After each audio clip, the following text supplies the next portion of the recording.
Without further ado, I'd like to invite Dr. Richard Munung to switch on his microphone and his camera and to give us a brief presentation on removing barriers to upscaling EBA and the crucial need to move from a siloed approach to an integrated approach. Dr. Munung, the floor is yours. Yeah, thank you very much, Emil, and colleagues who are joining in. It's a great pleasure to be here today, and I will start my presentation firstly with an African proverb, which goes thus, that a forest cannot be cut with a broken axe. I am not advocating for cutting of trees, but just as cutting down a tree calls for effective tools, preserving and enhancing ecosystems that underpin life on the planet is no different. And just as we know, money is sharper than the sword. Effective tool is demonstrating the socio-economic value in how EBA can put food on more tables, more money in more pockets, jobs and enterprises, and catalyze competitive economies. In other words, as a popular saying goes, show me the money. And so where is the money when we talk of EBA or CBA? The recent UNEP and FAO report, which was released just a few days before the World Environment Day, showed that while humanity is already overdrawing ecosystems by up to 1.6 times, restorative action yields a fortune. Every $1 invested in restoration creates up to $30 in economic benefits. That's a 30-fold return. So the message is clear. Reversing ecosystem degradation equates to recouping billions in economic opportunities. These indirect finances are at the core of how EBA unlocks innovative financing opportunities. And Africa's EBA landscape is dotted with pockets of successes from east to west, north to south, and central. For example, in Togo, the rehabilitation of catchment areas was shown to drive the renewal of a dam water level. The resulting increase in water availability incentivized local communities to expand tomato farming, and out of these communities were on track not only to reverse poverty, but earn up to $30,000 per year. In Mozambique, an investment of $120 per person to rehabilitate depleted mangroves and establish crab farming as alternative livelihoods for coastal communities restored mangroves and prevented encroachment on these natural buffers against coastal flooding. These are just few examples, and they go across the entire African continent. EBA across the continent is visibly seen. But the most important aspect we need to understand is that Africa has invested significantly in enabling legal and policy frameworks. As we speak today, 52 out of 54 African countries have ratified the Paris Climate Change Agreement, making Africa the continent with the highest compliance rate. Specific to adaptation, 6 countries have submitted a national adaptation plan. In addition, relevant pro-EBA sectoral policies, such as climate-smart agriculture, are commonplace in most countries across the continent. What is now needed is to fuse these 2 critical ingredients for upscaling EBA, a rich array of success stories on one hand, and a high level of strategic and policy goodwill to achieve accelerated upscaling. And this calls for innovations as follows to inform EBA body of knowledge for the next level. And the first is, we must divest from silos to complement EBA with value addition. EBA alone might not be able to take us that far. EBA on its own has recorded successes across the continent, but to unlock competitive socio-economic value, what is needed is that we must add value to what is produced using EBA to maximize socio-economic opportunities. And this must be done without piling up aggregate emissions that compound climate change. And for this clean energy, a mitigation action should be prioritized. And this does not have to be capital-intensive value addition, but rather solutions that are accessible to the majority in the informal sector in the continent. For example, just simple climate action solutions of solar dryers, decentralized to farmers in communities, are proving through the work we do that they can increase earnings up to 30 times of people in communities. The scalability of this approach is multiplied when we consider that Africa is losing $48 billion each and every year as a result of inefficiency in the entire agro value chain. This means applying EBA alone will only increase losses in ecological resources as resources expended in production and end up hemorrhaging as much the post-harvest losses that we're seeing in the continent. But if we combine it with clean energy for value addition, we reverse losses and tap into billion-dollar worth of value-added enterprises.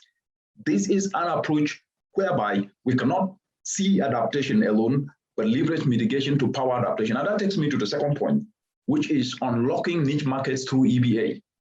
There is a growing market segment of consumers across the world and also in the continent that pays more for the price of food that is produced, certified in an organic way, that is healthy and is produced in an environmental compliant way. And is fueled by increased public knowledge of the link between what we eat and our health, making consumers more sophisticated on their food choices to prefer validated, natural, validated, non-chemicalized food. And this is the niche for EBA. For example, through UNEP's work, working with country, what we are seeing, working with National Standards Bureau, we are seeing EBA being integrated into national standards and standards guidelines as an affordable, effective technique to achieve compliance to health, safety, and organic standards benchmarks. Through this, we have EBA being upscaled through a market tool where any business willing to have their product certified, they are required to apply EBA. And that takes me to the third point, financial innovations. These are in two dimensions. One is in what I intimated before, where application of EBA is a tool for reversing degradation risk, and by this recoup the billions in socio-economic opportunities lost each and every year. Commercial banks and microfinancing organizations or institutions are critical to this end through implementation of de-risking tools. This by mandating use of EBA approaches for farm-level activities as a critical for mitigating against climate change and induced crop failure. And by this, lower the risk profile in agricultural finance that has limited the participation of commercial banks because of perceived high risk. The other dimension is in leveraging informal sector financing structures to finance upscaling of EBA. As we're speaking today, up to 90% of Africans live in the informal sector. They are in the informal sector. They operate outside the mainstream banking system, but most are members of communal cooperatives that are weaved into the community culture. In some countries, cooperatives are responsible for up to about 45% of GDP and 31% of national savings and deposits. The big question is how this system can be leveraged to finance upscaling of EBA. And the answer lies in what we call cooperating around value-added solutions. What we are seeing from our work across the continent is that actors already using EBA can be structurally guided to convene and cooperate around value-added solutions, assess value addition accessories, like simple climate action solutions of solar dryer. Using these accessories, they can reduce their post-harvest losses and increase their earnings up to 30 times, and this enables them to increase their savings in their local cooperatives. With these savings, they can afford to invest and expand their application of EBA. This forms a virtuous cycle of saving and investment by informal sector actors that result in upscaling EBA. And that takes me to the fourth point. You cannot discuss EBA in the continent ignoring Africa's sovereign capital, the youth. We must prioritize human capital, investing in youth by structurally guiding them to continually improve, adapt their skills and talents, and tap into their creativity and ingenuity towards finding purpose in enterprise. That upscale EBA is a formidable strategy. And this is what we're doing, leveraging on innovative volunteerism, inspiring young people so that they can find purpose and tap into opportunities. Under direct impact, young people are turning agricultural waste into biofertilizer. And they're providing these accessible organic fertilizer solutions to substitute the costly chemicalized fertilizers. By so doing, they have registered profits to establish an enterprise which becomes a pull factor for increased EBA investment. And that takes me to the last point, policy innovation. Policy is the biggest driver of change, whether we like it or not.